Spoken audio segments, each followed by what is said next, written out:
আসসালামু আলাইকুম, কেমন আছেন সবাই? আশা করছি সবাই ভালো আছেন। আমিও আল্লাহর রহমতে অনেক ভালো আছি। তো আজকে আমি সকাল সকাল নাস্তা থেকে শুরু করলাম, নাস্তা থেকে আপনাদের সাথে চলে আসলাম।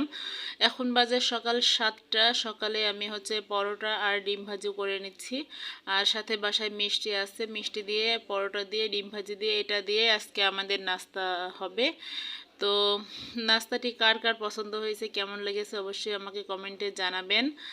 আর শুরুতেই বলে রাখি, আপনারা যদি আমার চ্যানেলে নতুন হয়ে থাকেন অবশ্যই আমার চ্যানেলটি সাবস্ক্রাইব করে দিবেন, লাইক কমেন্ট শেয়ার করে দিবেন, পাশে থাকা বেল বাটনটি অন করে দিবেন যেন সমস্ত নতুন নতুন ভিডিও ছাড়ার সাথে সাথে নোটিফিকেশন আপনার ফোনে চলে যায়। তো নাস্তা খাওয়া শেষ হয়ে গেছে, এখন আমি বাচ্চাকে স্কুলে দিয়ে আসতে যাচ্ছি। তো আসলে শহরের জীবন ব্যস্ত জীবন, কেউ চাকরি না করলেও ব্যস্ত থাকে, চাকরি করলে তো আরোই বেশি ব্যস্ত থাকে।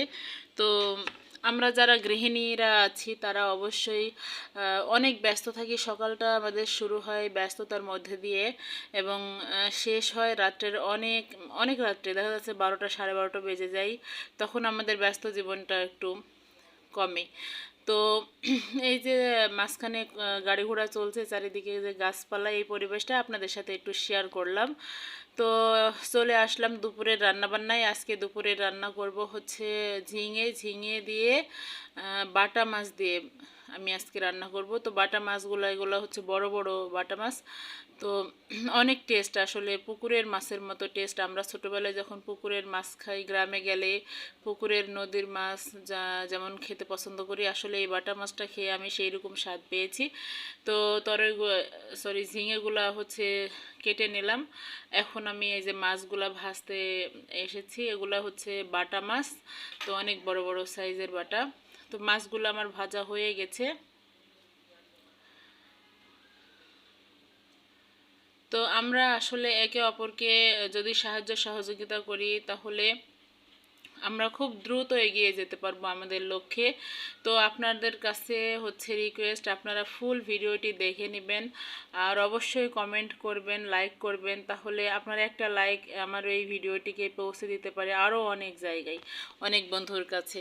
তো এই জন্য লাইক কমেন্ট শেয়ার করে দিবেন। আর এরই মাঝে গল্প করতে করতে মাছগুলো আমার ভাজা হয়ে গেছে। এখানে একটু মশলা করে নিয়েছিলাম, মশলাগুলোও আমার কষানো হয়ে গেছে।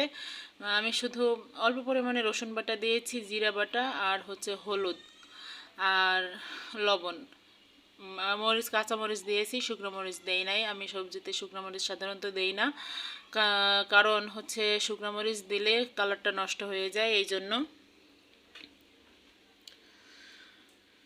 তো আমি সুন্দর করে ঝিঙেটা কষিয়ে নেব।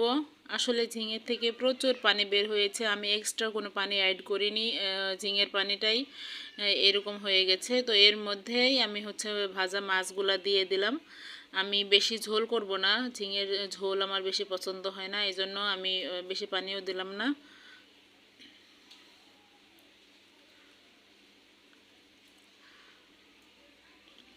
তো মাছগুলা দিয়ে আমি আরও 5 মিনিট মতো রান্না করব, তাহলে মাছের যে টেস্টটা সেটা সবজির মধ্যে ঢুকে যাবে। অলরেডি আমার রান্নাটি হয়ে গেছে, আমি বেশি পানি দেইনি, এই জন্য আমার তাড়াতাড়ি রান্নাটি হয়ে গেল। তো দেখেন অনেক সুন্দর কালার আসছে, সবুজ কালারই আছে। এটা কাঁচামরিচ দিয়ে রান্না করেছি এই জন্য, আর শুকনো মরিচ দিলে কালারটা লাল হয়ে যেত। তো এতক্ষণ ধৈর্য ধরে আমার সম্পূর্ণ ভিডিওটি দেখার জন্য আপনাদেরকে অসংখ্য অসংখ্য ধন্যবাদ। আর সবাই আমার জন্য দোয়া করবেন, আমি যেন এগিয়ে যেতে পারি। আর আমিও সবার জন্য দোয়া করি, আমি সবার ভিডিও দেখি, আমি যাকে সাবস্ক্রাইব করে দিই তা বেল বাটনটাও আমি অন করে দিই। আপনারা অবশ্যই সেটা করবেন যেন নতুন নতুন ভিডিও ছাড়ার সাথে সাথে নোটিফিকেশন আপনার ফোনে চলে যায়। আর রান্না করেছি আজকে যে গরুর মাংস আলু দিয়ে, আলু তো দেয়াই লাগে আমার। তো ধন্যবাদ সবাইকে, সবাই ভালো থাকবেন। আসসালামু আলাইকুম।